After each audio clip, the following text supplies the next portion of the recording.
Eny ary tokolasy tompoko vavy androany lakamisy fa 1 volana avril 2024 de faly mirabantsika isa tokantrano zay manaraka ny tifandarana miara-manonja eto amin'ny fahitalavitra sy ny onjam-peo ny MBCT ary ny onjam-peo ny radio Mada FM 100.8 de miraba misaotra antsika satria dia manaraka ny fandarantsika tsy tapaka isan'andro ho an'ny omaly de tsy nanatanteraka fandarantsika satria tsika moa manaja foana zany ny amin'ny hoe andro tsy fiasana rehefa nakana didimpanjakana izany de niarany totona omaly ny famaranana ny Eid Mubarak ho an'ny mpino silamo ary ny alamady zay tahaka mahazatra fanao isataona zany de noajaitsika izany satria tsika dia manana sotoavana sy rafi-piaramonina maro lafy ary miezaka mandrakariva eo anatrehan'ny zava-misy mba hakato zany izay fahasamihafana izay sy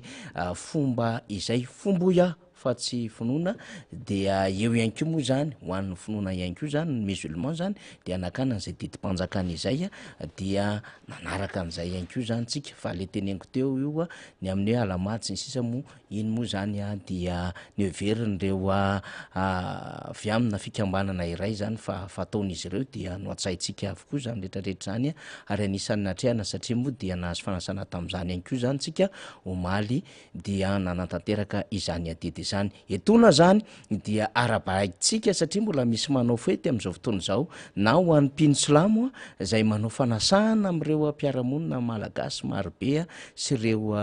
avy amin'izany finoana izany miara-mamarana azy ireo ny ramadana misy andehandro le izy misy nidikely de nidy be dia ao anatin'ny tsara zareo am'izao fotoana zao de mbola misy koa ny ragasy androany amin'ny fankalazana zay alamady zay de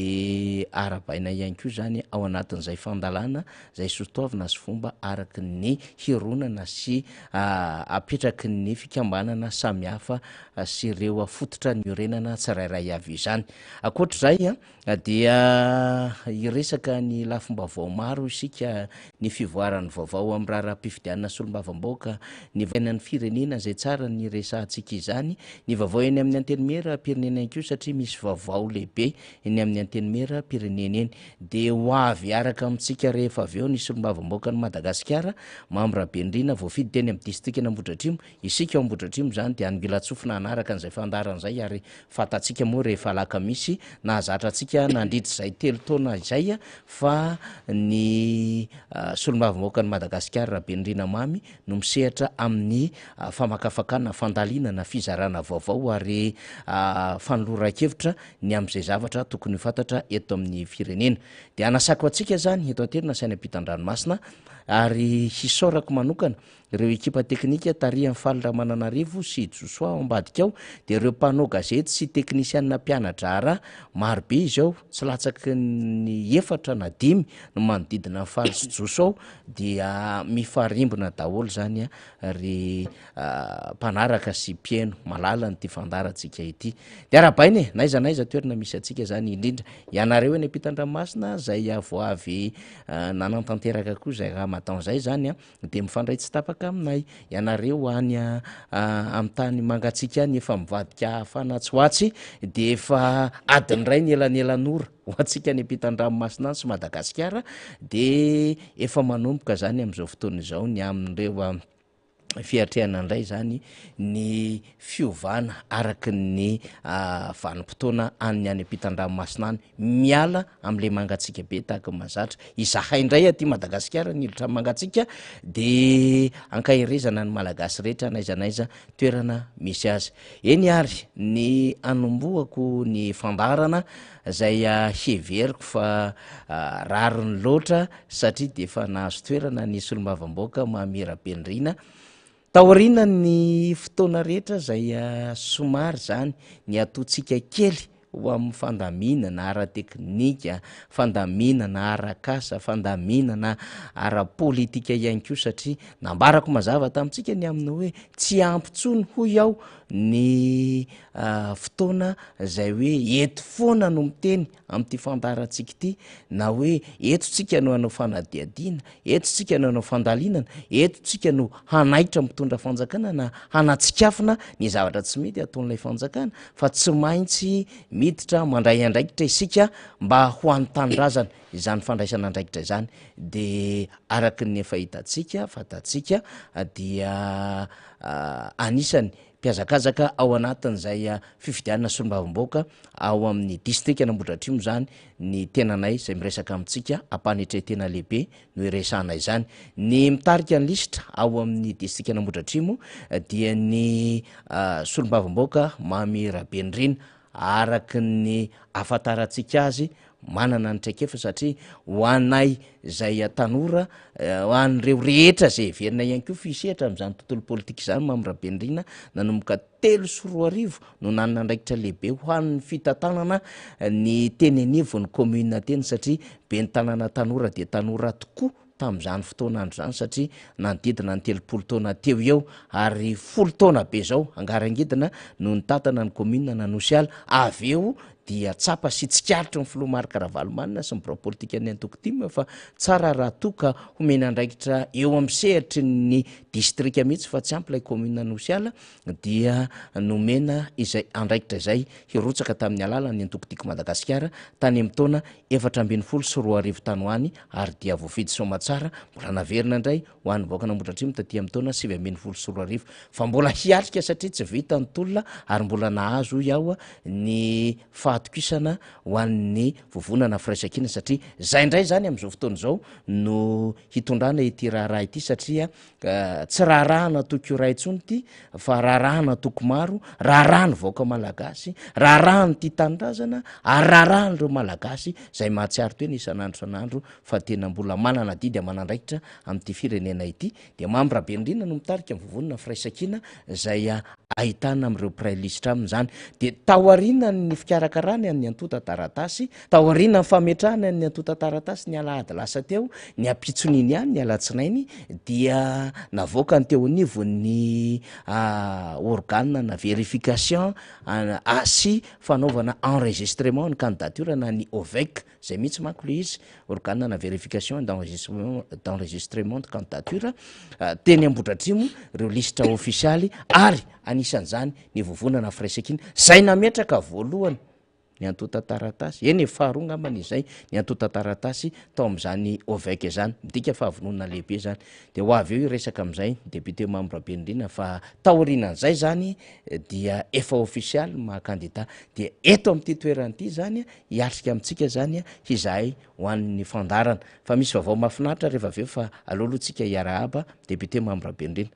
Andriamantoa Solombavamboaka, miarabanao. Miaraba Faniry,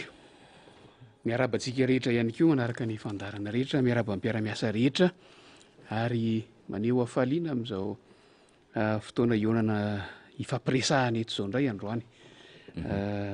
Miaraba mpiaramonina rehetra, manatitra ny araba manokana ho an'ireo zay vao niona ankeo maraina, fatatsika fa miona mitety ny faritra rehetra tsika zao tany amin'ny fokotanin'ny verina tany amin'ny fokotanin'ny Mananety tsika ankeo maraina, ny ekipa moa mbola any Faniry, fa no ny asa mandraharaha de zany tsy maintsy miala aloha, ary mikopatanana an'izy ireo any amin'ny commune Mahitsy zany sy makahirana ireo amin'ny asa ifandrombonan'izy ireo any nanomboka tamin'ny maraina ka hatramintsika miresaka zao, mitohy isana alakamisy io. Zay le teneniko hoe rehefa tsy hanao ny tokony tompon'andraikitra dia tsy maintsy mandray an-tanana ny fiainan'ny vahoaka, dia ny solombavambahoaka mitondra tantsoroka arak'izay tratra mba ahafahan'izy ireo mahavita an'izany. Miaraba manokana koa ireo manana tsingeritaona naterahana androany, any zay le anjara soa zay, miaraba mirary soa, sy ireo hafa ihany koa zay manana an'izay tsingeritaona naterahana zay androany, mirary soa ela velona ho tahian'Andriamanitra hatrany ianareo. Zay tokoa Faniry, tetontsika hatramin'izay dia tamin'ny herinandro iny sika nanomana ny antota taratasy fa naseo amin'ny faniry teo a ho an'ny distrikna Ambohidratrimo manokana aloha ny resahako a ireny no mandrafitra ny lisitra zay atolotry ny vondrona politika firaisankina ho fidina ho solombavambahoaka eo anivon'ny distrikna Ambohidratrimo raha foniona teto farany sika dia nahazo mandat hitarika an'izany lisitra zany ny tenako a ary tao anatin'ilay vanim-potoana zay a no nandrafetana ny lisitra niaraka tamin'ny tompon'andraikitra tany amin'ny faratampony eo anivon'ny bureau politique national kanefa koa tompon'andraikitra aty fotony de reo hitantsika amin'ny sary reo zahay zany mandrafitra ny lista zao ny fotoana voalohany ifampiresahantsika tao aorinan'ny na ofisialy ny maha-kandida anay a dia ampifaliana sy ampiomanana tanteraka no anehoana amitsika araka ny voalaza teo a za no mitarika ny lisitra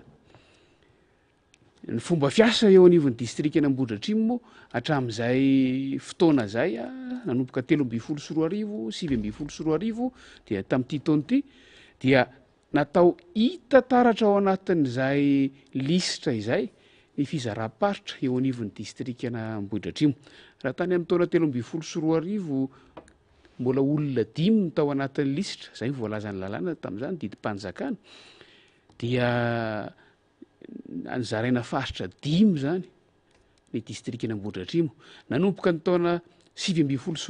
a olona 4 sisa no nandrafitra ny lisitra ary amin'ity taona ity tamin'ity fifidianan'ray mitoraka ity de mbola olona 4 ihany ko arak'izany a zazay mitarika ny lisitra de mazava ho azy fa tafiditra amin'ilay ataontsika hoe faritra fovoany satria moa za monina eo anosiala ny faharoa amin'ny lisitra dia ampifaliana sy amin'ny fomba ofisialy no anolorana azy anareo a efa teny ihany izy teo fa de fanirira zafimanantany zany a izay misolo tena lay faritra ataontsika Ambohidratrimo hoe atsimon'ny kopa satria fiaviny amin'ny ilany avy amin'reniny dia any amin'ny commune Pangabe any de izy zany no misolo tena nyreo tapany atsimo amin'ny distrikna Ambohidratrimo any atsimon'ny kopa zany misy commune vitsivitsy any atsimon'ny kopa any a fa mbola mandrafitra ny distrikna Ambohidratrimo avokoa ny manarakaraka ao a fahatelo amin'ny lisitra hitantsika amin'ny sary izy amin'ny farany akavanana misy an'ny colonel Ramily John Luc izay misolo tena ny faritra andrefana izy de zanaky ny faritra Moriandro moa de iny misy an'ny mahitsy sy ny lemaka rehetra manodidina azy iny zanaky ny faritra Moriandro izy a ary tompotanindrazana eo amin'ny commune Mahazaza ary monina eo amin'ny commune Mahazaza tsy Mahazaza zafady fa Mananjara eo amin'ilay fokotany atao hoe Tanety be ho atsika eny ato amin'ny faritra iny de manana fahazarantsika tsika navahantsika andreo Tanety be dehibe reo misy ny hoe Tanety be fotsiny misy ny hoe Tanety be Mangidy misy ny Tanety be Mahazaza sy ny sisa fa ilay Tanety be Mananjara le ataontsika hoe Tanety be Lourdes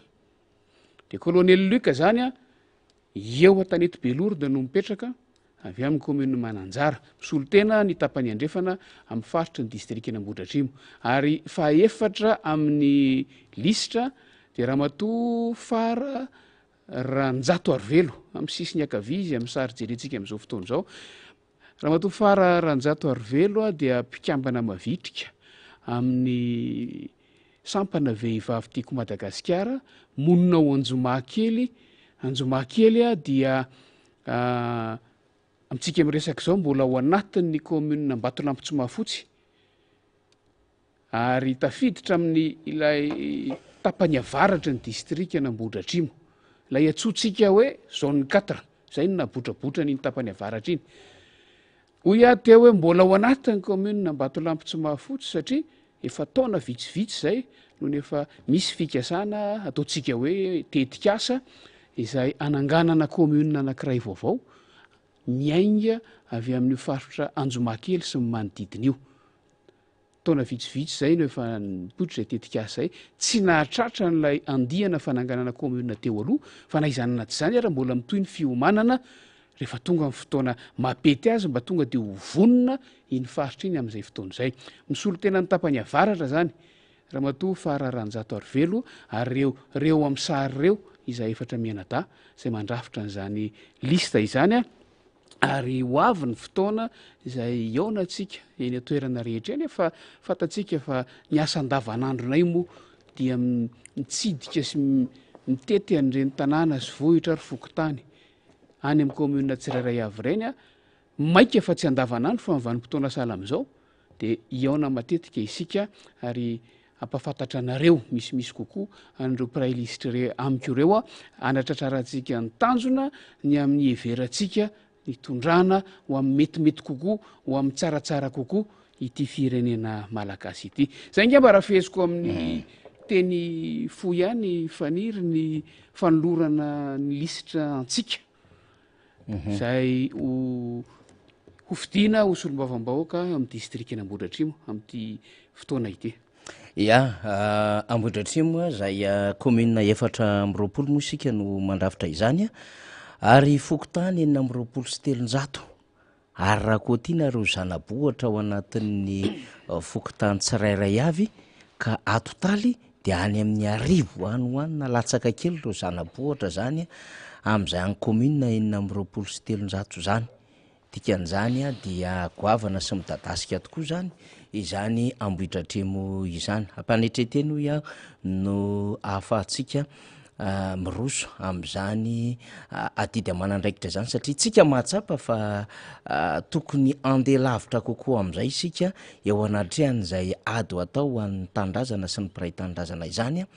efa nakalesona marobe sika ary nisy anko reo fasahina zay naseho atsika tamin'ny endriny maro député Mambrabenirina na fasahina ny teny na fasahina niditra sehatra satria tsaroketona ny niarahana tany mahajanga niarika ampitandro filaminana na nikasa hanatanteraka ny fahakalazana ny roapolo taona ny antokotiko Madagasikara ary anao fampiratiana tsara kanefa de nisakana ny mpitandro filaminana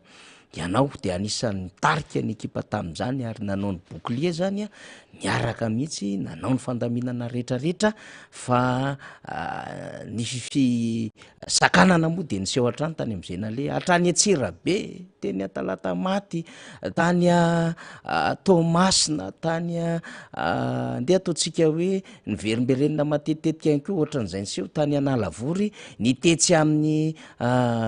Magro Beoririka sy ny karaha de anatsapitsika ny amina hoe saiky ny 5 taona iny zany député Mambrabenirina de tena nametrahana niezaka mihitsy hisakanana n'ireo fikasan-dratsy ny fitondram-panjakana ary nanoerana an'ireo fomba mamoetra tsy mety ary etona raha-panetretena ho an'ny fitadidiko de ianao no anisany joro voalohany rehefa nikasa hanototra n'ilay tanimbary any amin'ny 10 hektara ny fitondram-panjakana ka teo amin'ny sampany Ambohitrimanjaka rehefa nanatina ny solombavam-bahoaka ny Madagasikara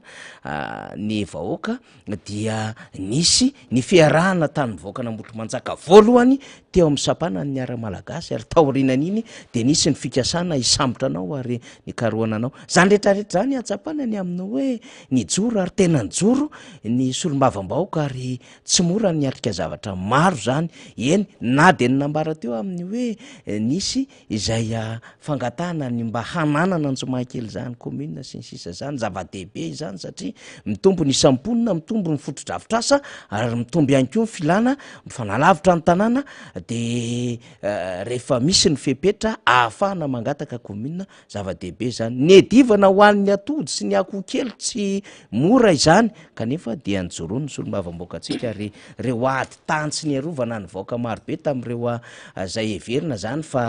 mety ho olana ara-tany fibodona tany fanidina tany dia niazaka Andrabenirina mamy tamin'ny omaly ary moa tao anaty publication de nisy mihitsy ny amin'ny hoe mbola tsaroana etona ny ady natao nahazona CSB nahazona EPP zay niarahana tany solombavam-bahoaka mamy nataona mpijoro vavolombelona iray mety misy mahafantatra mety misy tsy mahafantatra hoe zany ny andraikitra na solombavam-bahoaka eo anatrehan'ny ady sy tinaky amin'ny mpanatanteraka sy ny hoe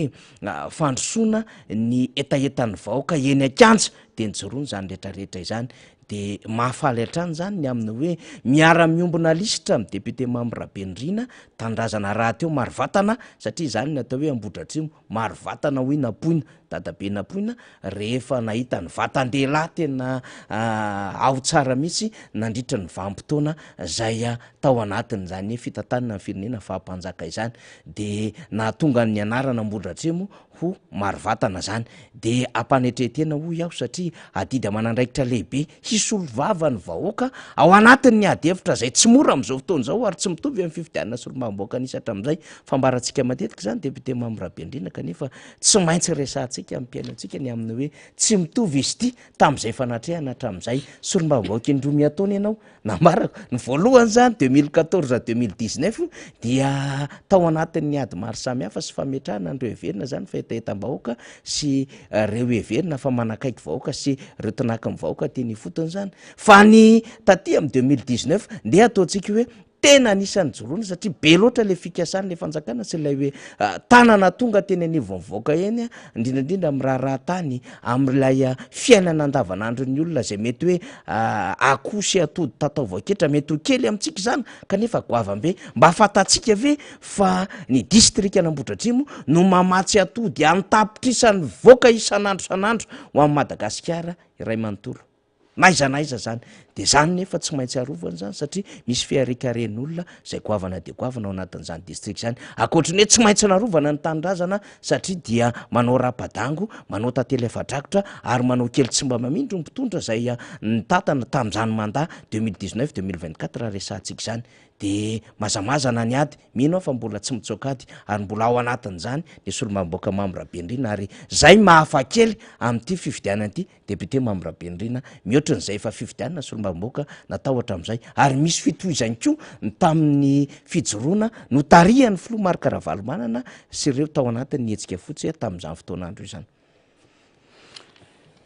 ty fifidianan'ity araka ny voalazan'ny faniry teo dia tsy hitovy amin'ny fifidianana solombavam-bahoaka nisy hatram'izay ny antony de tsotra efa niteraka ady hevitra be ary niteraka an'ireny hetsika goavana zay mitanterahana ireny ny fifidianana filoham-pirenena fatatsika ny vokany fatatsika ny zavatra misy am'izao fotoana zao za moa miteny foana teto faniry hatram'izay hoe oa de autorité de fait no misy eto Madagasikara am'izao fotoana zao tsara ihany ngamba nitondrana fanazavana hoe inona ny dikan'izay andriamatoa député ia zany hoe isika taty amin'ny fanoherana ary ny maro tampisehatra politika de samy naneho ny heviny nanazavany hoe tsy napety ny fifidianana iny ary rehefa tsy nety ny fifidianana iny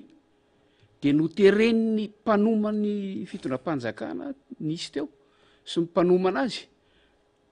hisy valony fotsiny zao hanome fandresena ho an'olona anankiray zay le koa nitranga tao anatin'le izy zany hoe tsy ampy le légitimité nahazona n'lay fitondram-panjakana nahazona n'le fahefana kanefa ireo no mipetraka eo azo porofoina amin'ny zavatra be dehibe zany faniry misy formule isan-karazany misy endrika isan-karazany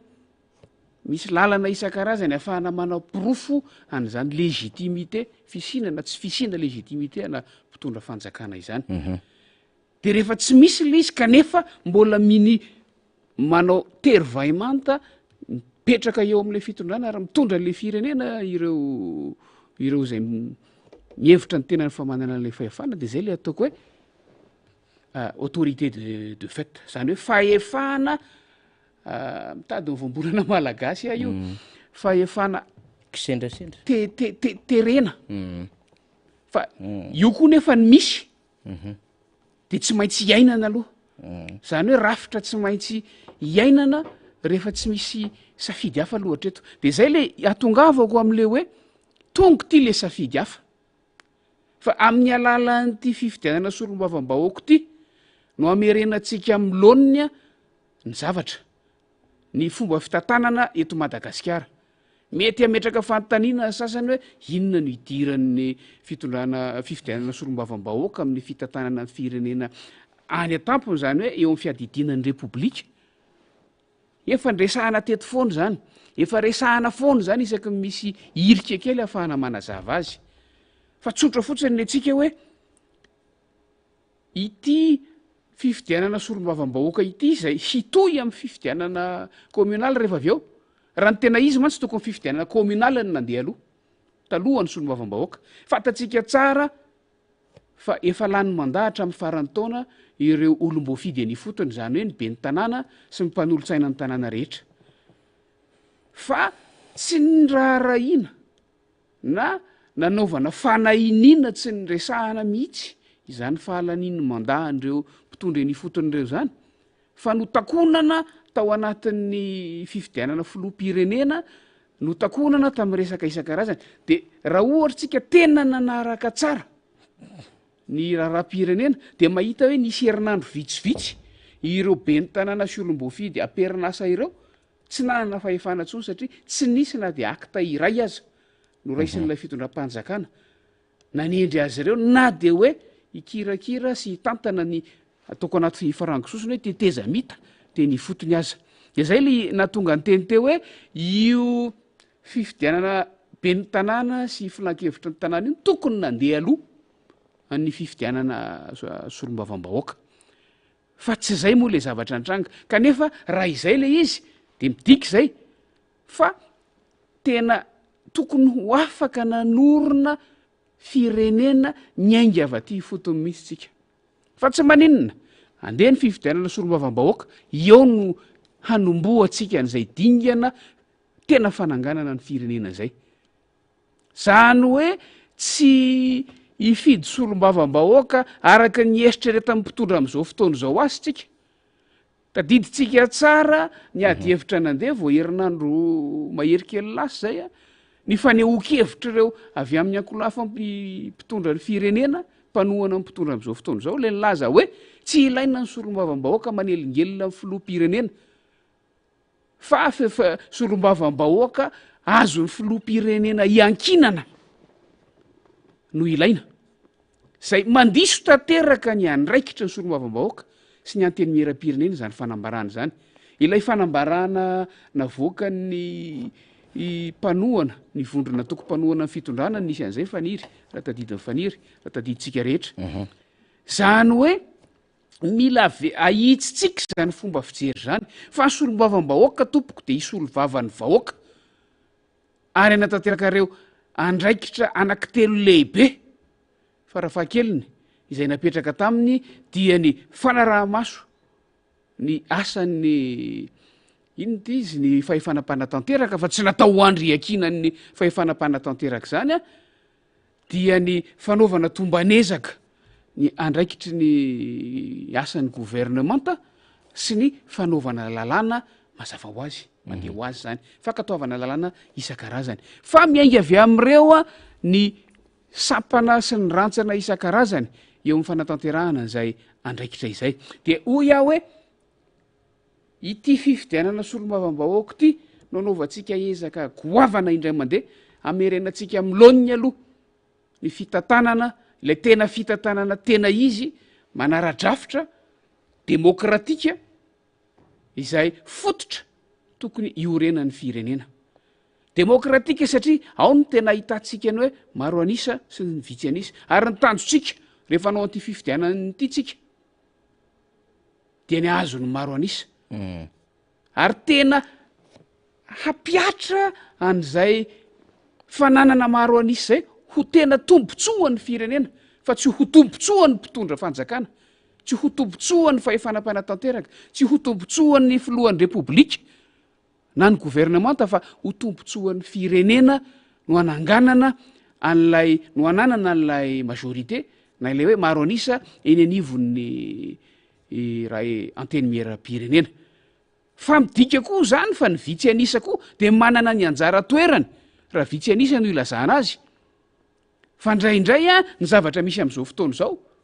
fatatsika tsara fa raha ifanisa nge samy manana ny isany ao ny assemblée nationale amin'izao fotoana izao. Fa eo zany tsika amin'ity fifidianana ity tsika ny tena ametraka hoe takininona no tena fomba fiasa, inona ny tena anjara andraikitra izany anteny mieram-pirenena zany eo amin'ny fitantanana ny raharaha-pirenena eo amin'ny fandraisana anjara sy ny andraikiny amin'ny fampandrosoana any Madagasikara. Ary zay zavatra zay de iombonantsika amin'ny firenena maro mitovy rafitra amintsika eran'izao tontolo zao. Nisy délégation parlementaire zay avy any Turquie nandalo teto Madagasikara. De rehefa ndresadresaka ny tafatafa tamin'ny solotenan'ny solombavambahoaka malagasy de tena teo ny nahitana tena gaga zareo hoe hafa mihitsy zany pratika anareo zany, mba tsy tenenany hoe mivoana amin'ny tokony ho izy ny pratika parlementaire eto Madagasikara atao anatin'ity mandafaranyity indrindraindrindra. Mivoana amin'ny tokony ho izy satria misavika ny andraikitra tsy tokony ho raisiny ny solombavambahoaka ary miditra amin'ny tsy tokony hidirany eo anivon'ny anteny mieram-pirenena ny fahefana mpanatanteraka. Nefa ry zareo indray ny lina am'izao fotoana zao amin'ny fifidianana solombavambahoaka. Ya, satria samy mahalala nge hoe inona ny tena izy fa manao fanahiny iny e. Ary omezan'ny olona ao a tena hitako hoe nivandravandra le délégation parlementaire vahiny tamin'izay fotoana zay hoe fa inona zany zavatra resahanareo zany, satria te antany zany le solombavambahoaka malagasy hoe nareo koa ve mba ohatran'izao nanaovanareo azy am'le fomba fanao aty Madagasikara, de gaga zareo tsy anjarantsika nge zany amin'ny maha-parlementaire atsika e, tsy raharahantsika nge zany amin'ny maha-olom-boafidy sy amin'ny maha-mpanao lalàna atsika e,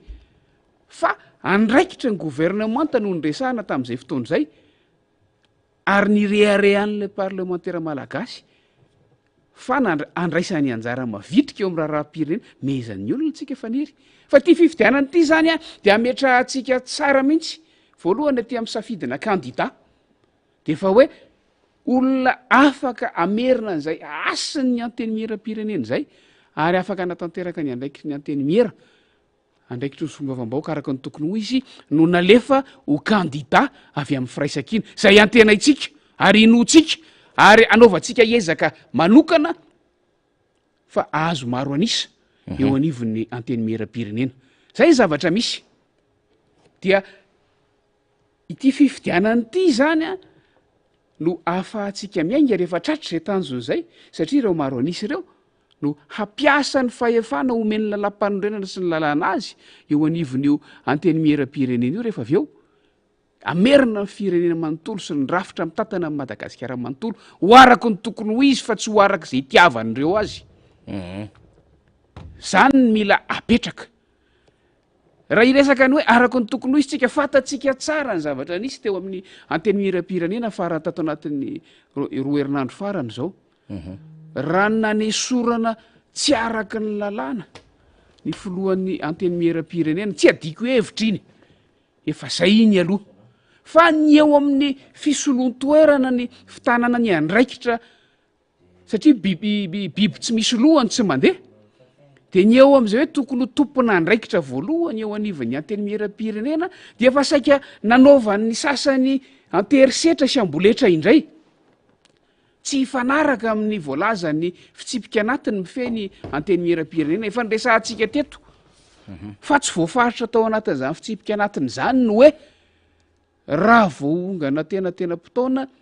ilay filohan'ny anteny mieram-pirenena de inona no mitranga fa voalaza tao kosa hoe ny ordre de préséance ny fisolon-toeran'ny filoha lefitra de arakarajokony doyen déterminé par l'âge. Zay ny fehezanteny voalaza ao fa no detavany zareo an'izao fomba firesaka rehetrarehetra zao samy mara-baovao tsika samy mahita nyreny interview mandeha reny tsika de samy milaza ny hevindry zareo hoe tokony ho zao tsy misy hoe tokony ho zao zany fa zay voalazany lalàna de iny tsy maintsy arahina. De eto a de manambara amintsika fa androany maraina izahay teo anivon'ny bromaritra de nanamafy an'izay hoe rehefa tsy misy ny mifanohitra am'izay de mandeha amin'ny arakarajokony aloha satria mantsy any fisolotoerana vonjy maika ilay filohan'ny androm-panjakana no manendry azy hoe tsy ho eo a mandritry ny herinandro ity filoha lefitra ity tendreko le filohan'ny androm-panjakana manendry zay fomba fiasa satria fatany hoe tsy ho eo izy a de izy manendry hoe ty filoha lefitra ity no manao ny fampandehanan-draharaha akapobeny zay le hoe affaire courante ary affaire courante ihany fa am'ty ndray mitorako ty tsy misy filohan'androm-panjakana ny anteny miram-pirenena afaka anendry zay mpisolo azy tsony vonjo maika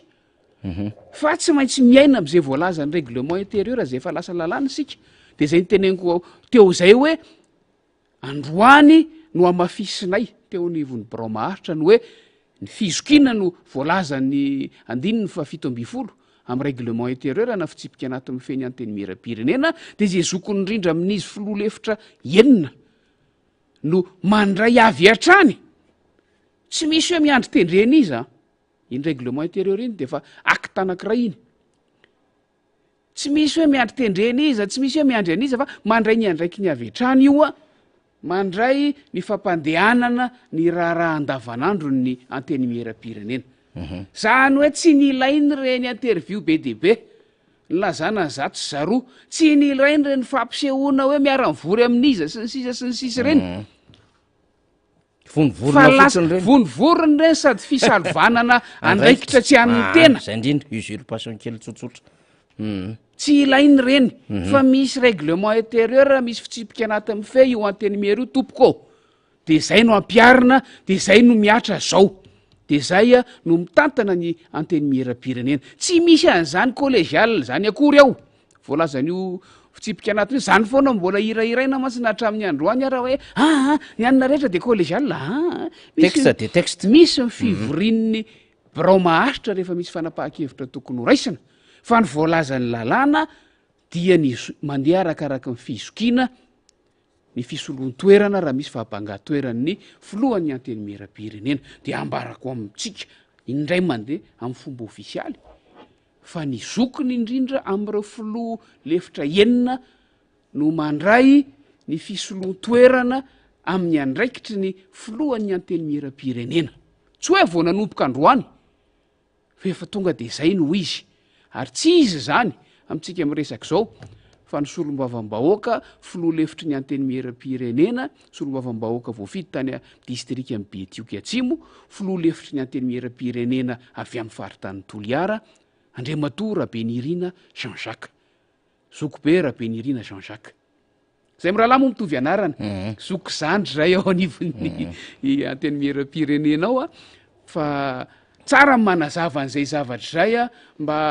ampijanona am'izay an'lay adi-hevitra izay mivoana tanteraka ary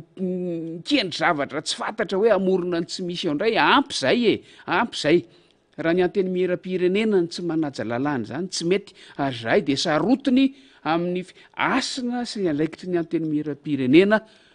fa mpanao lalàna ny anteny miram-pirenena ary ny réglement intérieur dia nandeha tamina endrika résolution moa ny filaza azy zay nakatoavina ho lasa lalàna ary ampiarina eo anivon'ny anteny miram-pirenena zay nge mba ny tsara zaraina kely androany maraina zao atoandro zao moa zany faniry ny amin'ny zava-misy amin'ny akapobeny alohan'ny idirana amin'ny zavatra hafandray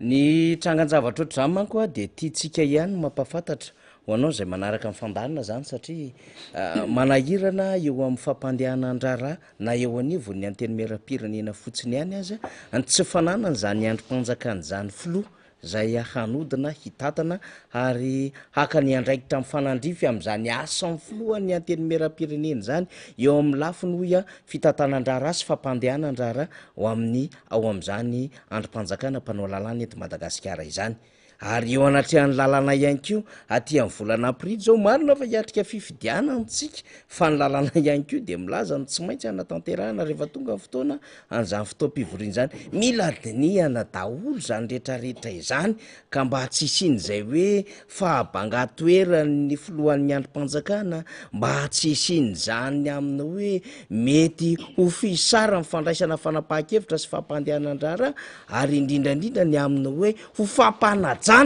ny ambarany lalàna ny texte ary tsy maintsy ataony fampiarana izany dia arabaina zany Andriamatoa Jean-Jacques Rabenirina zay solombavam-bahoaka voafidy tany amin'ny distrika am' Betioky Atsimo zay filoha lefitra avy any amin'ny faritany Toliary araky ny hitantsika amin'ny sary izao izy zany no mitantana indray aloha zany ho an'ny fampandehanana izany anteny mera pirenena izany taoriny ny fanesorana tsy aradrarina zay efa ny valindra mato kristina razana masoa zany teny amin'ny foibe teny amin'ny fitsarana avy momba lalam-pandrenana fa nitondrany fanazavana ihany ko zany teny anivon'ny radio france internationale na ny RFI amaraparanatsika azy député membre benrina zay amty atoandro io satria nitondra vaovao moa zany ianao dia hisorana ho an'izay vaovao teny anivon'ny anteny mera pirenena izay fa ny vaovao mahafinaritra hoy na izany naty zany azy aloha betsaka ny manahirana ny sakatsakana betsaka ihany ko ny antso-jaina azo ny kandida zay hibaby hitondra ary hiantsoroka ilolo hitrotro ny vovonana firaisakina izany de misy ny tsy fanomezana azy ireo zany reo taratasy mirakitra ny fahafahan'izy ireo zany fa dia nahavita nanantanteraka ny adidy araketra teo anivon'ny fitondram-panjakana izy ireo iny moa zany le hoe certificat na régularité fiscale iny zay état 211 bis talony nisy an'izany fa tatereny izy efa mivadika amin'ny resaka situation fiscale zany de sahirana zany ny kandida tany afianaratsoa tany iosy ny marimarina kokoa raha naritsy atory fahita zay moa zany ny afatarany rehetra ny député ranary any raha naritsy atory fahita de saika tsy nahazo mihitsy izy ary tsy nahazo moa zany marimarina kokoa zany le état 211 bis zay moa manavanana ny vava maro rehefa fifidianana zany resahatsika zany laharam-baravarana zany de tatiorina de nisy anko ny solombavam-bahoaka voafidy tany amy distrika na tamy fotsiny na sonra fidimanana de tsy nahazo ihany ko izy na de ara-dalàna avokoa zany ho an'izy mirahalahy reo zany ny taratasy zay nananan'izy ireo na ahafahan'izy ireo zany nametraka teo anivo ny ivoketra ny mba hamoahana zany an'izay certificat manamarina zany fa nahatateraka ny raha fandoavana ireo etra takiny ny fanjakana izy ireo zany fa misy moa zany ny recours natao teny anivon'ny seni de rehefa nandeha teny anivon'ny seni zany ny candidat ranary ary rehefa nandeha teny anivon'ny seni ihany ko nanao fitorina ihany ko zany ny candidat narsona rafidimanana de anisy ny délibération fiantso azy zay navoaka ny reto tompon'andraikitra brao commissaire moa zay électoral ny fiantsoandrareo fa reo no mitatana ny seni zany de ireo hitatsika ny sary reo manomboka ny flo alefitra ny rapporteur ny conseiller de namoaka zany tamin'ny omaly fahafolo ny volana aprily zany de ao am'lay andininy faharoa no mitondra azy dia ny candidature ny rafidimanana narsona ao anatin'ny circonscription électorale na farim-pifidianana atany fotsy dia miverina am'lohany ary validé azo raisina zany de ohatran'izay ihany ko ny candidat ranary tsy atory fahita zany zay zany vaovao lehibe zany satria de anisan'ny favori na i narson rafidimanana ny atany fotsy na ranary any amy distrika ny ios zany kanefa de gaga ihany tsika hoe fa inona ry tony sakatsakana maro samihafa tony maromaro izy tany amin'ny sehatra maro samihafa tany député membre benrina fa dia arabaina zany reo namandreo inona ary no afatra ho an'ny vahoaka zay miaino atsika indrindraindrindra ny ponina ambohidratrimo sy ny tokony atao mandehandehibe any am'izao fotoana zao anatin'ny vampotona ny fifidianina ny fakana mombamomba nyreo olombelona zany ny identité ny état civil betsaka ny vaovao azy momba izany fa inona andre matosy olombavomboaka no tsara ho fantatry ny mpiaino atsika zay hanaraka ny toromarika ny vovonina firaisakiny indrindra hoy ny ponina ambohidratrimo ao anaty fokotany enina ambyroapolo sy telonjato satria dia hazakazaka tsy ombelo tsy ombotratra izy ty zany ny amin'izay tena hoe fampahafantarana ny vahoaka ny marina tokony fantany sy ny andraikitra mifanandrefy azy am'izao fifidianana zao alefatsika tsy kelikely ny resaka amy mahafifidianana azy de mazava ho azy fa nytanjotsika ny tanjon'ny firaisakiana de ny azo vato be debe azo vato be indrindra any anaty urna amin'ny fotoana ny fifidianana mandeha ny dingana mandeha ny fampielezan-kevitra rehefa avy eo fa tsika efa mahafantatra ny fironana am'izao fotoana zao faniry hoy a teo hoe ty fifidianany ty dia hoentitsika mitsara indray mandeha sainga mba no voambolana anankiray vaovao hoentitsika hoentitsika mitsara ny mpitondra fanjakana am'izao fotoana zao amin'ny akapobe amin'ny akapobeny mihitsy a ny fiainana amin'ny akapobeny ny resahany eto ny raharam-pirenena amin'ny akapobeny ny resahany eto tsika nanakambara teto nandritry ny 5 taona ny amin'ny jerena hoe nakaiza ny korba nakaiza ny flesy fa tsy nisy niakatra mihitsy teto nandritry ny 5 taona ary maro tamin'ireo niaraka tamin'io fitondram-panjakana io tany ampiandohany zany 5 taona zany no mitovy hevitra amintsika amin'izao fotoana zao fa ity fifidianana solombavambahoaka ity zany a no fitaovana anankiray lalana anankiray hitsarany ny vahoaka indray andreo mpitondra fanjakana ireo hoe mety ka tokony hotohizana ve sa tsy mety mihitsy a fa anao mijery fomba hafa entana hitatanana ny firenena ny zavatra misy a de fatatsika fa na tonga nireny hetsika fotsy reny de ny fahaverezany ny fifampitokisana teo ampisehatra isan-karazany amin'ny fifidianana za rehefa miresaka hoe mpisehatra ny fifidianana zany de tsy ny atoko politika ihany zany tsy ny kandida ihany zany tsy ny CENI ihany zany tsy ny CED ihany zany fa hatramin'ny mpifidy de mpisehatra amin'ny fifidianana rehefa tsy misy mpifidy de tsy misy ny fifidianana ny afatra voalohany zany de zao ifanentany sika amin'ny fomba rehetra ifampita hafatra tsika amin'ny fomba rehetra ok zay a ny tsy fanehoan-kevitra avy amin'ny vahoaka avy amin'ny mpifidy izay averiko fa amiko manokana fa resen-dahatra manokana de ireo no mpisehatra voalohany raha resaka fifidianana mila maneho hevitra ny vahoaka rehefa tsy haneho hevitra ianao de ny hafa zay tsy hitovy hevitra aminao no hitondra ny heviny ka hampanjakany zany heviny eo fa zay zany ny fanetanana voalohany ampitaina ho iary angaviana tsika rehetrarehetra anaovana ezaka mila mifidy tsika mila mandray anjara amin'ny fifidianana sika ary mila atao tena izy ny tahampavitriana amin'ny fandraisana anjara amin'ity fifidianana solom-bavambahoaka ho avy ity fa manarakaraka an'izay ny tena zava-dehibe de mila miaro an'io fifidianana io tsika le miaro an'le fifidianana tsy hoe ny any amin'ny voka-pifidianana fotsiny fa ny dingam-pifidianana hoy fiteny frantsay hoe processus ny dingam-pifidianana de efa nanomboka efa ela ary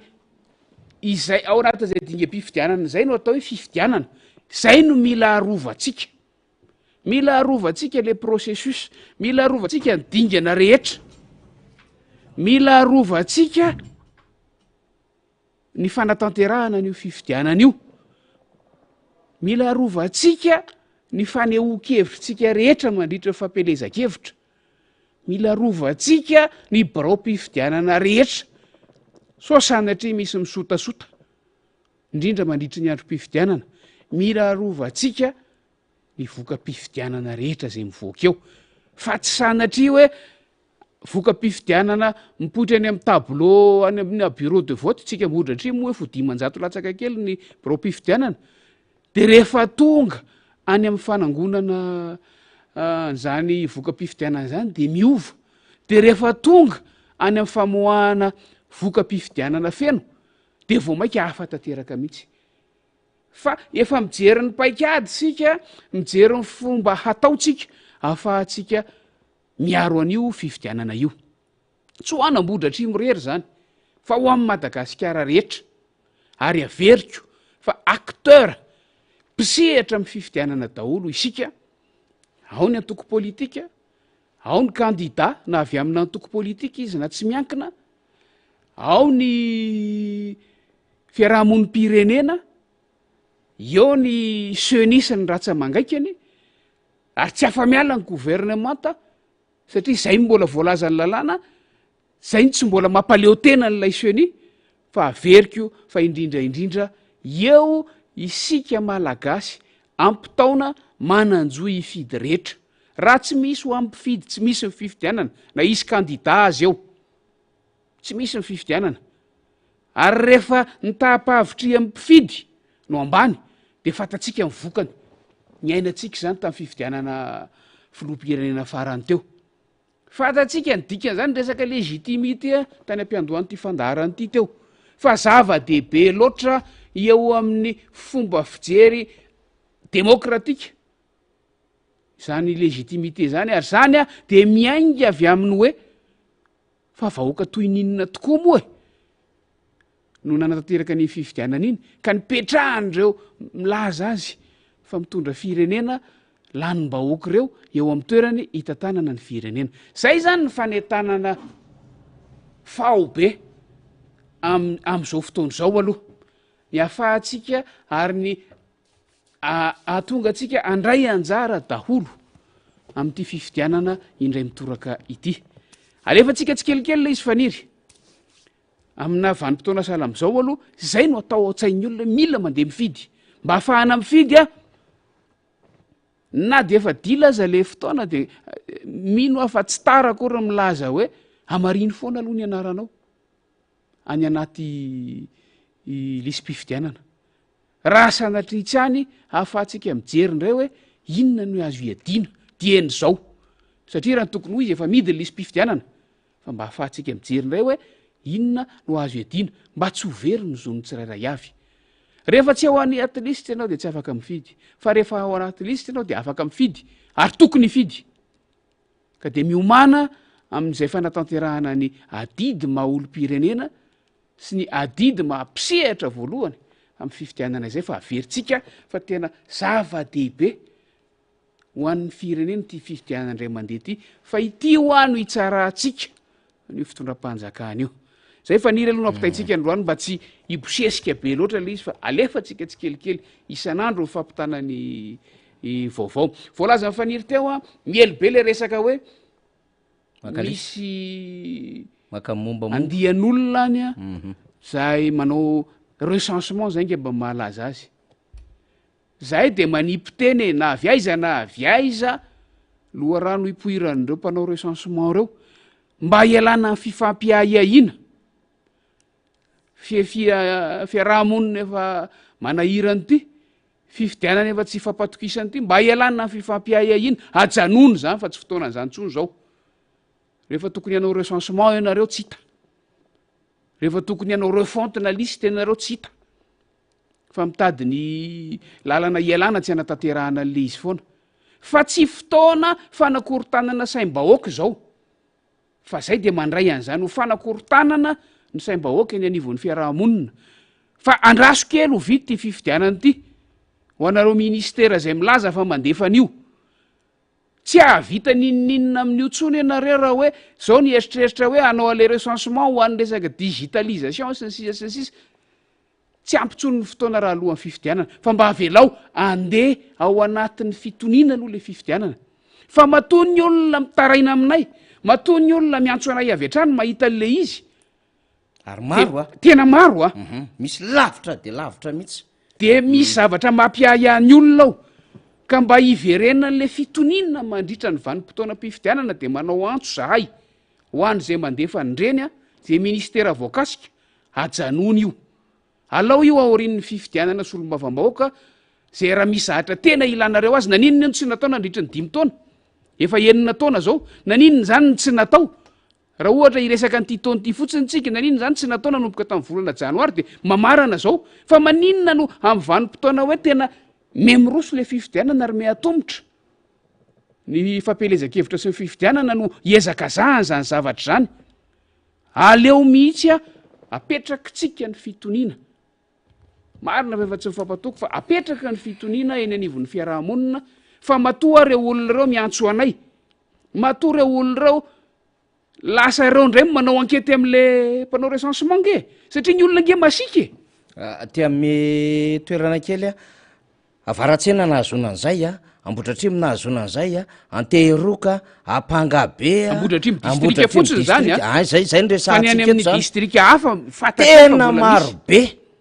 ary izay le mampatanjaka ny firaisakiny zay satria any anaty fokotany rehetrarehetra any de misy olony ary reo olo reoa de anisan'ny sarotiny am'zany ary efa nahavo ary efa fomba nampiasain'ny sasany le makamaka anarana sy lisilisitra ty tamin'ny fifidianana filoam-pirenena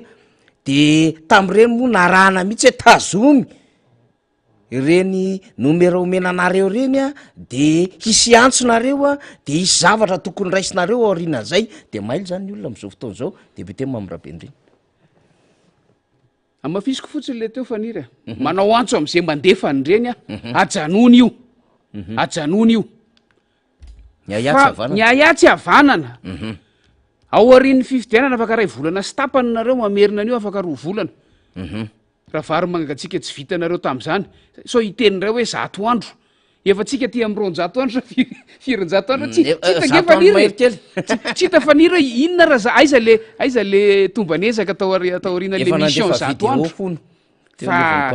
eny e ataotsika anaty farango sosona fotsiny iny fa miatefa my vahoaka ihany ko ny afatra hoe raha mbola misy manohy an'ireny de aza miafiafy miantso anay aza miafiafy mandefa aminay a eny fa na dia ny anarana misaotra am'ireo fa nahazonany hoe ny karatra reny le kara-pamantarana nyreny manatanteraka n'ireny zavatra reny mampita ny vaovao aty aminay ara-potoana fa averintsika efa ny ayatsy havanana ary tsika mila manatanteraka n'io fifidianana io ao anaty fitoniana ary afahatsika mametraka ny firenena amin'ny toerana tokony isy azy zay faniry ny androany somary tereniny fotoana kely nisy fivorina teo anivony anteny mira-pirenena mbola misy fivorina anankiray rehefa avy eo afaka 20 minitra tsy maintsy vonjeko ao ihany de angatadalana sahady fa manatena eona matetika manatena iresaka matetika sy tsy hoela amitsika na amin'ny alalan'ny fandarana miara-manonja isan'andro moa isy foana eto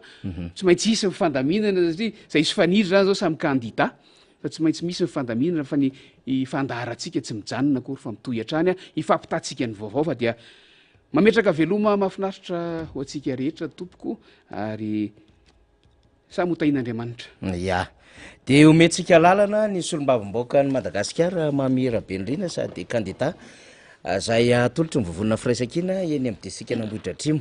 etona zany de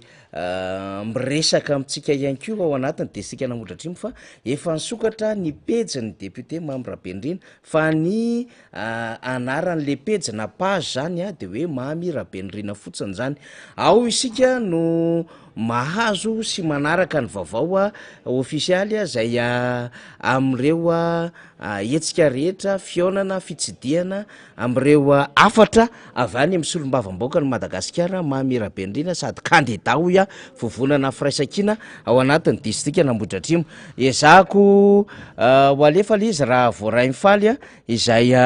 satony amin'ny pejy izay zany satria namana rehetra moa zany am'izao fotoana zao ihany ko dia efa manao ny fandaminana ho an'izay tahaka ny mba ahazoantsika miany am'ireo faritra samihafa zany de misy ny pejy ity tambajotra sosialy ty moa aingana be ho an'ny malagasy zany ny fahazombavao eny na de sarotra aza ny accès any réseaux sociaux am'izao fotoana zao satria midangana de midangana ny connexion zany na hoe le saran'lay tambajotra dia miezaka ny malagasy mba hifandray hahafantatra sy hahalala ny vaovao de antony hoy aho nanaovana an'izay page Mamirabenreny ho an'ny distrika Nambohitra Atrimo zany dia aotsika no miconsulter andreo information sy renseignement sy mety consigne samihafa zay tsara ho fantatsika ary zay mety ho programme aoriana kely eo zany zarainy ny solombavamboaka de zao hitatsika amin'ny sary zao io ny photo de couverture hitatsika io zany na ny PDC zany zay misy saina malagasy de misy ny logo an'ny firaisakina soratra Madagasikara malagasy de misy sary photo officiel ny Mamirabenreny zay hitatsika amin'ny sary io vo nisokafana izy io tena andeha ataoko hoe vo 2 andro angamba zay mba azotsika satria rehefa confirmé officiellement zany ny candidature taria Mamirabenreny ao Ambohitra Atrimo zay ny tenako moa no tompoterina faharoa ao anatin'izany na deuxième titulaire dia afaka nisokafana zany ny page na ny pejy mba ahafahana fanerasera ho atsika ao amin'ny distrika Nambohidratrimo. Lay laharatarby afahantsika mifandray 34 76 624 40 averiko hatrany 34 76 624 40 raha ohatra ka misy ny zavatra tokony hifampitana. Eo ihany koa ny 34 12 902 40 izy iny 34 12 902 40 deux tellement zany no afahantsika mifandray ao anatin'izay. Fa zay ny amin'iny resaka zava-misy iainan'ny firenena isika satria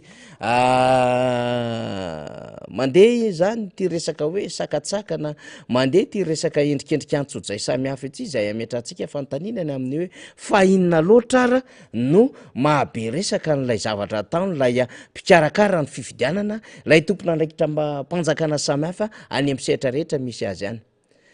Miezaka mihitsy aho zany mitadidy mieritreritra hoe inona tany aloha tany ara tamin'ny fifidianana zay tadidiko no nisy olana teo amin'ny fikarakarana ny antota taratasy. Tena ny ezaka ho atsika vahoaka zany zay mihaino sy manaraka nyty fandarany ity fa tena tsy mety mahatadidy satria za ty mba anisany mba manana fitadidiana mandehandeha ihany amin'ny zava-nisy teto amin'ny firenena. Tsy de tena hoe oloninona kory no mitantaran'izany amintsika fa raha mbola zavatra nandalo teto amin'ny firenena de mba hampanetretena ny resaha fanirira zafy manantany amintsika fa mba taditadidiko kely ihany de miezaka zany ny tadidy tamin'ny vanim-potoana ohatrany ahoana no sarotra ny karakarana ny taratasy ho an'ny kandidata tsy na kandidata roa de niezaka mihitsy ihany nanesy tamin'ny fifidianana mifandimby zany amin'ny hoe raha nanohatra any dideratsiraka mahavaivay mihitsy monja jaune mova tsy afaka nrotsaka monja jaune teto Antananarivo renivohitra, afaka nrotsaka ny flot national ny antoko monument ary teo amin'ny boribory tany voalohany izy no nrotsaka ary de lany somatsara move raha nanohitra an'Andriamatoa dideratsiraka ny flot national ny antoko MFM Andriamatoa Manandafy Rakotondrina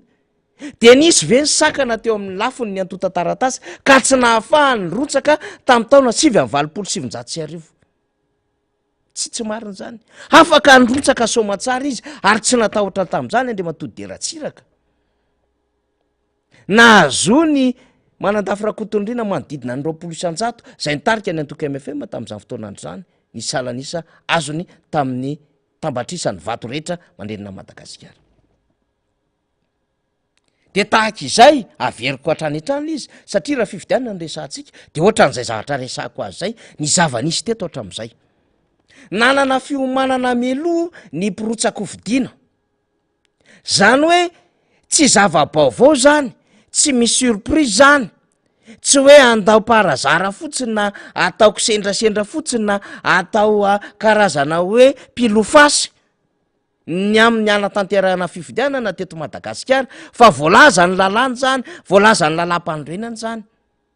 Fifidianana be ny tanàna isaky ny 9 taona, fifidianana solombavambaoka isaky ny 5 taona, fifidianana filoham-pirenena isaky ny 5 taona. Ny lalam-pandroenana tompoko no miresaka an'izany, suffrage universel direct. Dikan'izay zany raha am'ty taona resantsika ity 2024 zany mpitondra fanjakana de ataoko hoe tamin'ny 16 décembre 2023 izy no nanao ny fianianana investiture nanomboka teo zany le mandat an'le filohan'ny repoblika de mikisaky tsika mitady 5 taona dikan'izay zany 2028 tokony efa anana filoham-pirenena i Madagasikara de mialoha lavitra am'izay de efa misy ny fanomanana amin'le fifidianana ary dia tokony efa irindra ny texta rehetrarehetra mifanaraka an'izany. Ohatra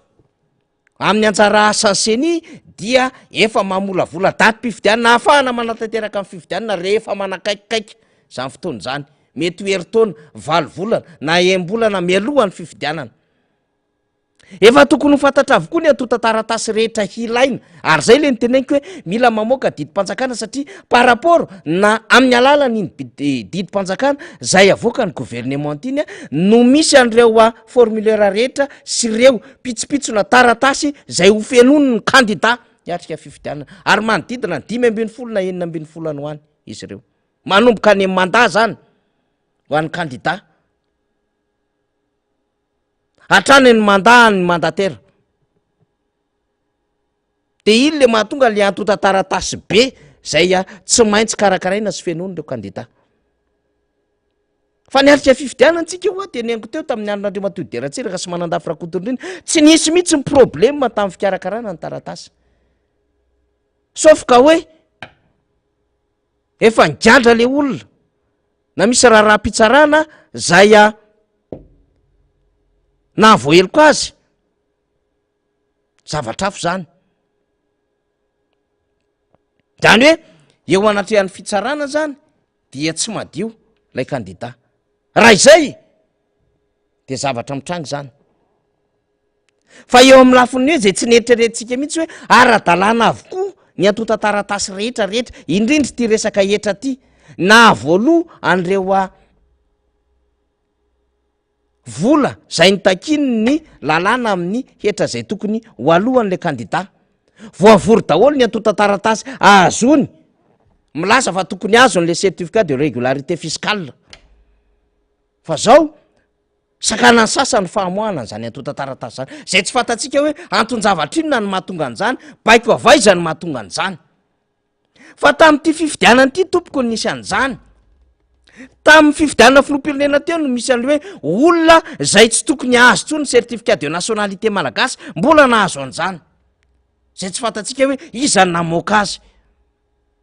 Ary nitondran'olona fanazavana maro zany hoe araky ny lalàna tsy tokony tsony azo ny certificat de nationalité malagasy ilay kandida anankiray tamin'ireny taona 2024 reny. Zany de lojika zany. Fa ny amin'ny raha raketra zay entina manokana hanidina na hisakanana kandida anankiray tena mbola tsy nisy teto Madagasikara. Sahirana be tsika mieritreritra an'izany. Fa nisy zany tamin'izao régime zao. Zany hoe lay fanjakana mihitsiny zany, lay izy miresaka be ohatran'io, lay izy mampitahotra be iny, lay izy mivatravatra be amin'ny fandraisana fanapahan-kevitra, kanosy izy ny ao ambadika zany. Kelery izy ny ao ambadika zany satria raha ny tokony ho izy ary aporisihana mihitsy ny olona tsy mitovy hevitra amin'ny fitondram-panjakana mba hirotsaka hatsehatra amin'ny fifidianana mba ho tsarain'ny vahoaka. Raha ohatra zany mpanohatra andresana de hoe ity nisy fomba fanoherana, ity nisy fomba fitantanana tsy nety. Le fitondram-panjakana miteny hoe mety ny nataonay ara-dalàna fanapahan-kevitra raisinay. Ka rehefa tonga vanim-potoana fifidianana de miatrika fifidianana raha ohatra ka mandrotsaka kandida ny avy any amin'ny fitondrana, mandrotsaka kandida ny avy amin'ny fanoherana de tsarain'ny vahoaka eo ny hevitra sy ny zavatra zay nataony. Tsy misy fanerena, tsy misy fampiasana fitaovam-panjakana, tsy misy fampiasana ny fahefam-panjakana, tsy misy fampiasana ny volam-panjakana. Zany ny endriky ny demokrasia marina zany. Zany lay fonosiny lay hoe fifidianana ara-demokratika, fifidianana zay mangarahara, fifidianana ara-dalàna marina azony rehetra ekena. De gaga ianao mahita karazana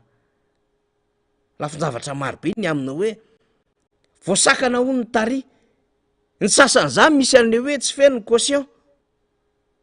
hitondram-pahambola ho arotsaka. Mbola manana 20 ora nge ny kandida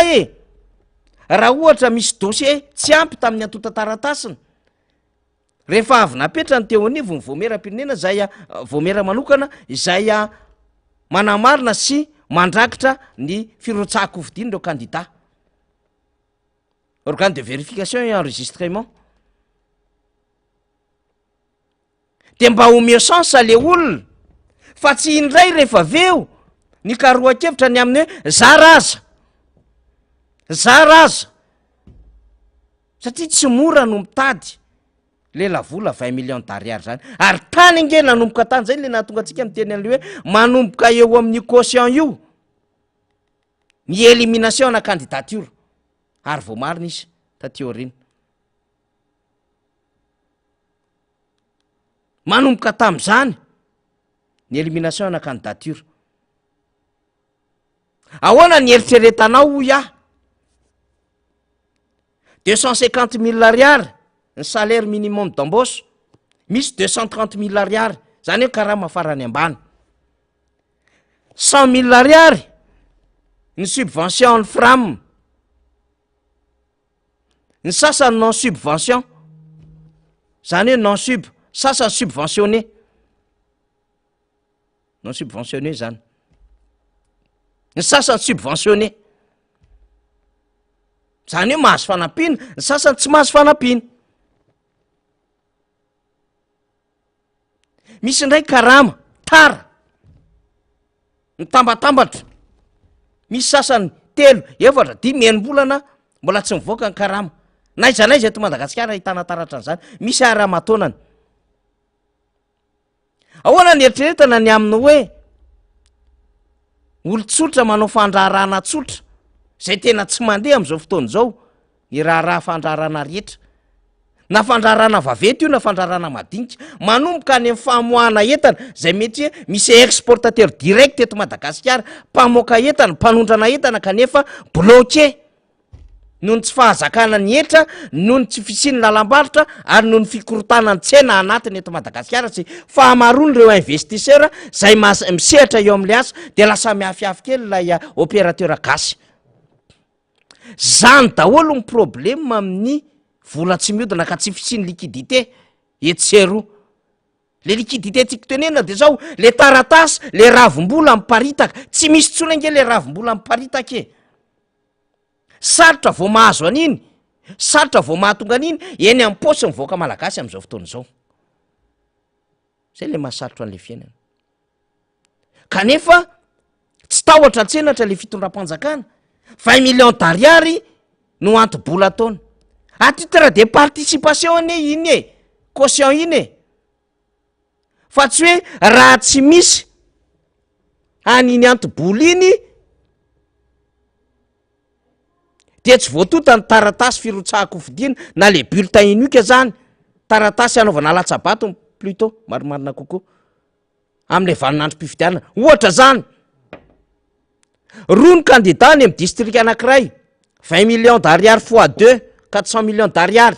Non, 40 millions d'ariary. Zany hoe 200 millions FMG. Tsy maintsy mila an'iny 200 millions FMG iny ve vo afaka manatota ny CENI.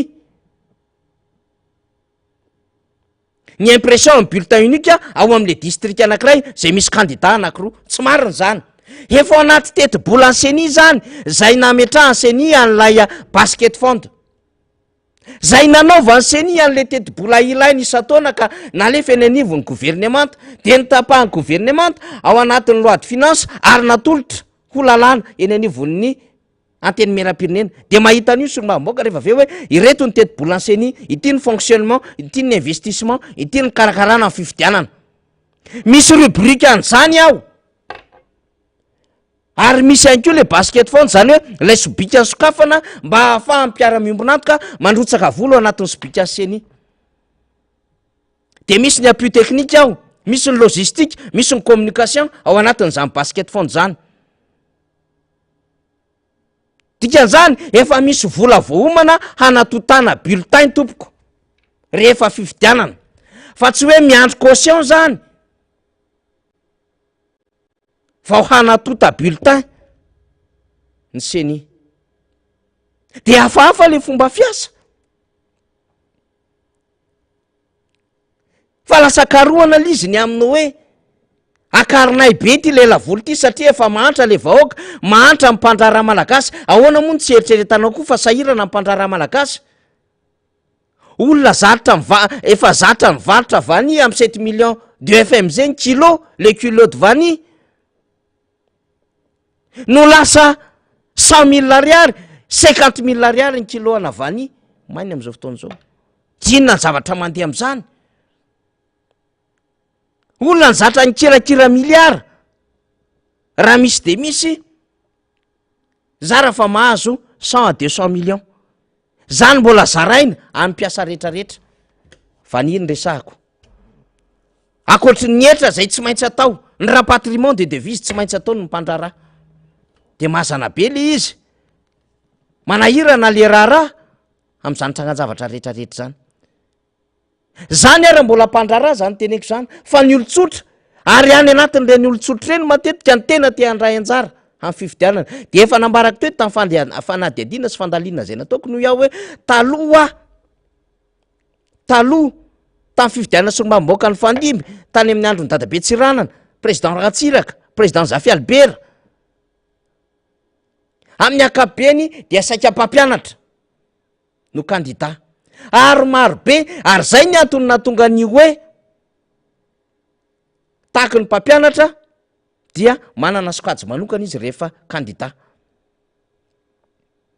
satria manana izy an'le fahavononana hiatrika fifidianana sy fahasahiana, ary te apita izy ny amin'ny hoe za mpiampianatra mpanabe ka raha mandray andraikitra ako solombavam-bahoaka de veriko fa tsy mifanalavitra reo asak'ireo satria samy mitaiza sy manabe vahoaka zany fa ny ray manampy fotsiny misolo vava an'le vahoaka de tsy manana problème na caution. Taloha koa moa bulletin multiple zany fa tsy bulletin unique, zany hoe le candidat mihitsy tsy manatota bulletin de manatitra an'le bulletin eny anivon'ny sampandrara mikarakara amin'ny fifidianana. Ministèran'ny atany manko ny taloha mikarakara amin'ny fifidianana. Fa arakaraky nisin'le bulletin unique zany de nisin'le caution lasa atao sakana indray tsy ahafahany rehetra mitondra ny anjara brikiny amin'ny fitiava-tanindrazana satria ny atao hoe mirotsaka ho fidiana de midika fitiava-tanindrazana, tsy amin'ny olona manam-bola ihany tompoko ny atao hoe fifidianana fa amin'ny olona manan-kevitra ihany koa, amin'ny olona manam-pahavononana ihany koa, amin'ny olona manam-pahasahiana ihany koa hiaro hitia hitondra ny hevitry ny vahoaka hijoro an'izany Madagasikara zany tahaka ny zavatra zay ataonay amin'izao fotoana izao. Ny tsy ampitsony ny eto amin'ny micro, tsy ampitsony ny mizara sy mitondra ny fanadihadiana sy ny vaovao ndaotsika hiditra-trehatra fa zava-dehibe ny ahafahantsika tonga ao anivon'ny anteny meram-pirenena manova ary miatrika an'ireto olona reto zay mampahory vahoaka. Goavany zany zavatra resako zany atsika mpanaraka amin'ny fandarana. De lasa zany taty aoriana ny resaka caution, ny resaka certificat de régularité fiscale sy sisa lasa endrika zany taty aoriana hipehana indray aloka ataoko an'le fomba fitenin'ny tanora anakanana indray amin'izay candidat mety atahorana hoe io misirika raha ohatra n'izao ny dossier-ny tonga de petao de fifaliana ve ho an'ny olona ny mahita ny amina hoe tratranay raha ihanina fa tsy afaka mirotsaka sika manjaka tokana zao na hoe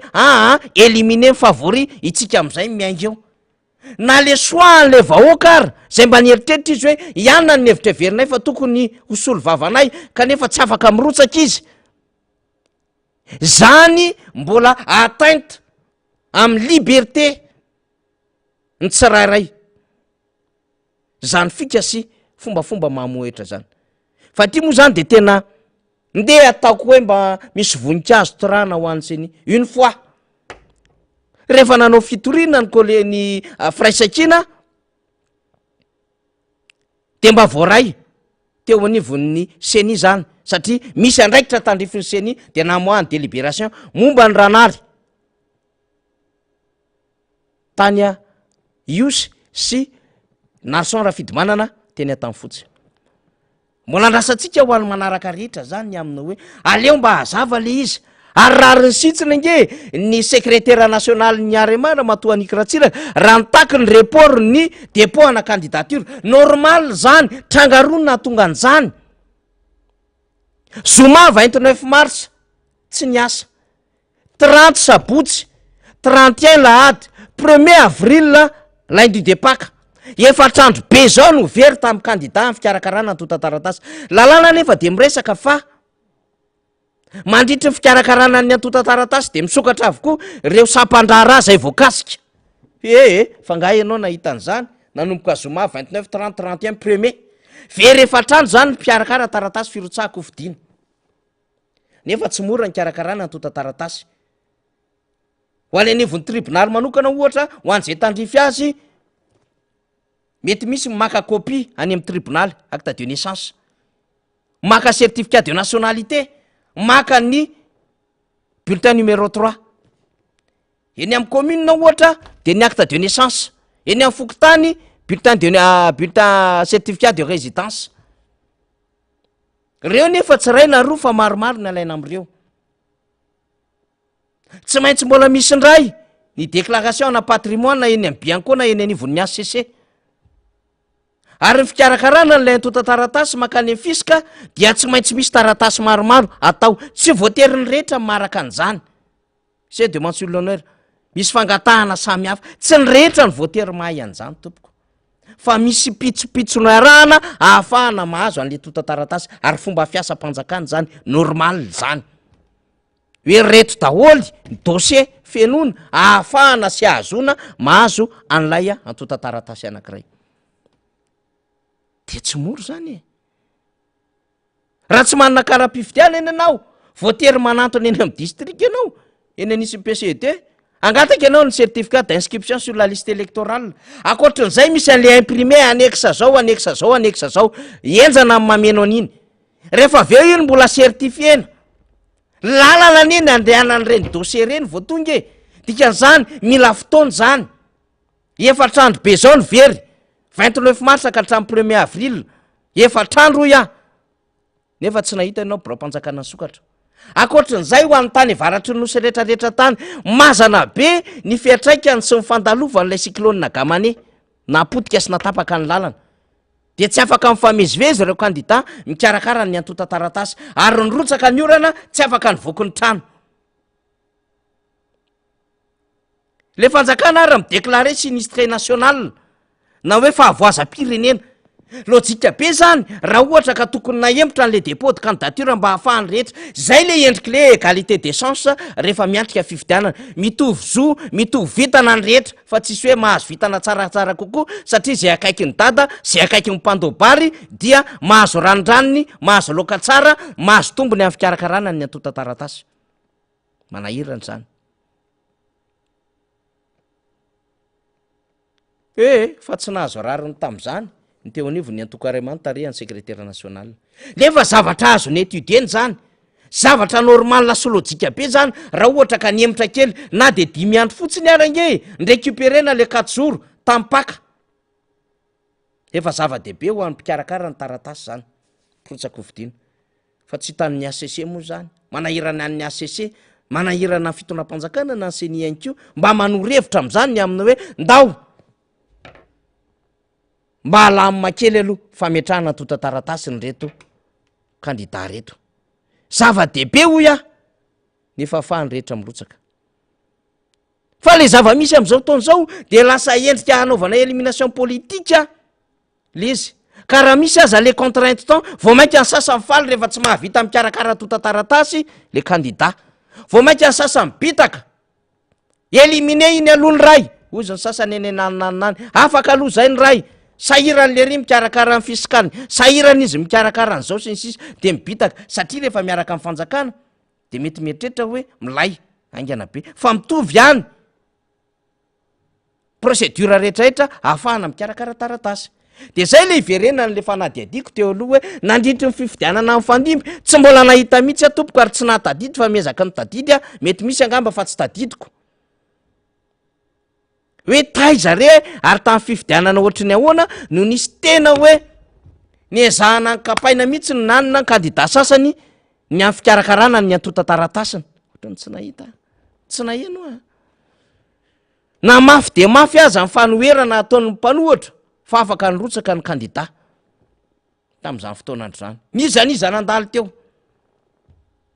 tamin'ny fifidianana amin'ny fandimby. Ny ainana anie zany tamin'ny régime rehetrarehetra ny fandimby teto Madagasikara raha mitanisitsika ny amin'ny hoe régime zao reto mpanohatra afaka nirotsaka hovidiana. Ary zany adihevitra eo nivony anteny meram-pirenena zany adihevitra normal. Raha misy mampiakatra feo, raha misy mamokona tontondro ohatra de efa nisy ange zany teto amintsika. Fa zao tsy mivoaka ao anatin'ilay lapa le olona fa ao. Ny tena miaro ny vahoakany de olona samy teny fa tsy olona boromotsina, tsy olona manao be fandrapaka. Ka rehefa feno ny vava sy mipôsy de tsy samy teny, fa rehefa tonga fifidianana iny vao mody matsiarotsary de mamokamoka zavatra etsy seroa. Mampirevolona de ilaza fa tena milay. manao tournoi kely ery mizarazara zavatra kely ery de mieritreritra fa tena amilay fa taiza ianao tamin'ny andro tokony arovanao an'le vahoaka, taiza ianao tamin'ny andro tokony tenenanao, ary zay mahatonga miverina manontany vitry ny ady-hevitra iny fa te hiditra vaovao zay ny antony mahatonga manontany am'izao fotoana zao hoe tranquille ve ny conscience anreto membre-na gouvernement reto irotsako-vidiana ka ilaza ndray fa zava-dehibe zany solombavam-baoaka izany, nefa ary le mpikambana teo anivon'ny antenimera reo solombavam-baoaka nampiatra ny lalàny solombavam-baoaka azy sy ny androm-panjakany ny antenimera-pirenena nisy azy ny firana raha zay ny fiteny azy tamin'ny alala motion de censure natao tsinitsinina fandraisana fanapahan-kevitra motion de censure fitsim-pahapitikisana nataon'izy ireo, ny odinana nomena lamosina ny fasafasa zay tokony nataony ny mpanatanteraka tamin'ny solombavam-baoaka na ny antenimera-pirenena, tsy navelany io hevitra tamina rapport d'activité arahana fanio-kevitra débat ny solombavam-baoaka de ilaza ave reo membre ny gouvernement reo zay nanao tsinitsinina ny antenimera-pirenena ary niketrika mihitsiny ny anesorana nandrazana maso kristina ny anaovana tsinitsinina ny androm-panjakana raha io sy reo solombavam-baoaka tao anaty de ilaza ave reo olo reo zay nandefa naniraka mpitandro filaminana ny daroka solombavam-baoaka nanao tatitra de nylazaina fa inona moa ny ale solombavam-baoaka natanynarivo any amin'ny faritany, ireo ndray solombavam-baoaka natanynarivo fa anao tatitra eny amin'ny trésime ny sakanan'izy ireo tsy afaka nidirina teo analakely de tranquille ny conscience an'ireo olo reo tao anaty exécutif irotsaka am'izao fotoana zao de ilaza fa tsara ny solombavam-bahoaka, tsara zany hoe tena mitondra teny vaoaka anivon'ny antenimera-pirenena de mody ny sasa milalao andiny soratra masina mihitsy ohatry ny hafahafany izy zany omaly tsy nylainao le antenimera-pirenena, omaly tsy azoazonao le asan'ny solombavam-baoaka de androany ianao satria ianao mieritreritra fa atao zay azona seza amina manday électif de ndao araloha fa ilaindray lay antenimera-pirenena de ndao araloha fa tsara kay le député nefa ianao tsy nahalala akory le asan'le député akoatry ny député mpanara-drenirano boloko fotsiny perroquet namerina n'izay zavatra nambara amin'ny fitondram-panjakana tsy mba afaka akory ny teny teo anatrehany vahoaka hoe ilaina ane zany manao fasafasa zany de mba ho hitany vahoaka hoe io ny député anay jerevana ny fahitalavitra sy enona ny radio-pirenena zany nafinaritra taloha ka na firmaraina na firmaraina mandeha ny débat taloha zany ingahatra amin'ny 12 alina ianao mbola miaino hoe député yakora mandray fitenenana député voibe zany moa zany tadito satria lavidavitra zany député anatanynarivo zao mandray fitenenana misy sasany amin'ny 2 maraina amin'ny 3 maraina zany no ambarany lalàna ny amin'ny hoe ilainy zany de hiady am'izay indray eto olona zay tsy nahalala ny mahazava-dehibe an'izany asana solombavam-baoaka sy nyzany hoe androm-panjakana ny antenimera-pirenena zany de hoy izy ireo hisolovava ny vahoaka izahay ary akaiky ny vahoaka izahay nefa tsy fantatrao kory le tena asa nataony le solombavam-baoaka rehefa napiatra ny lalàna le tena fijoroany le androm-panjakana rehefa napiatra n'lay tena hasin'le antenimera-pirenena ary indrindrandrindra le liberté d'expression nampiasain'lay filohan'ny antenimera-pirenena raha zana maso kristina na zao natao tsinitsinina de miazakazaka ampiasan'zany reo mpanatanteraka am'izao fotoana zao mieritreritra ndray fa azo ampiasaina ilaina tsara ny solombavam-bahoaka tsara ny antenimera-pirenena ary de mba manofinofiny azo maro anisa azoko antoka aloha fa tsy maro anisa sa hitsikera ary iteniny tsy mety ataon'le fitondram-panjakana indrindra le mpanatanteraka fa maro anisa atao anangatanana maro anisa atao andany am'izay lalàna mandeha sy mandalo eo anivony zany antenimera-pirenena zany ka avy any amin'ny mpanatanteraka zany aneny manahirana amin'ity raharaha ty zay ny antony mahatonga araky ny teny ny mambrabenindrina teo ny amina hoe hiavaka tamin'ny fifidianana rehetra hatram'izay ity fifidianana solombavam-baoaka ity ry vaoaka malagasy misy antony zavatra maro be le zavatra manahirana anao isan'andro isan'andro io ianao zao misakafo am'izao sady mieno ahy tsy araky ny tokony izy ny loka ny vary hoaninao raha ny tokony izy ianao mba tokony hevitra verina hoe fa fete amin'ny lakamisy efa mitakitaky enerzia efa maromaro le fotoana laninao efa somary tokony hihinana zavatra tsaratsara ianao kanefa tsy ara-pahasalamana tsony ny sakafo hoaninao ry malagasy tsy complet tsony ny vitamine na calcium ny potassium ny rehetrarehetra ao anatin'izany fa zara hoe misy vary eo ambony vilia ndraindray ara vovotsira fotsiny ny sasany no arapaka mba hitazomana vavony mba tsy hofanina hikarapaka ka ho faty zay nge le fomba hinanakanina am'izao fotoana zao hoe fa tsy hoe amehery sy tanjaka indray hieritrehana indray ny rapitso ahafahana indray manangona ary manatanteraka an'le asa mba hiteraka vola hanodinana an'le tokantrano na izany fotsiny aza de mendrika andiny ianao lalany aminy hoe mbola tokony ve za hanana fanantenana azy toky am'ire olona zay efa namitaka sy nanao tsinitsinina zay ho tonga ty ampy ka hitendray fa tena handroso hoe tena hanao zavatra be tena hitondra fanampiana ty amitsika sinisisa sinisisa rehefa tonga le vanim-potoana ahafahana fandresy lahatra amin'ny vahoaka mino fa afaka misaina am'izany ny vahoaka malagasy any amin'ny tandrifina andraikitra sy ny toerana misy azy tsirairay avy any fa mila mailontsika de misaina e ny lotsy natao fitoeran-tsatroka sy solomaso fotsiny fa tena natao hitoerany ny atodo afaka hisainana ka rehefa tonga ny vanim-potoana ahafahana manatanteraka ny adidy manandraikitra amin'ny devoir ny citoyen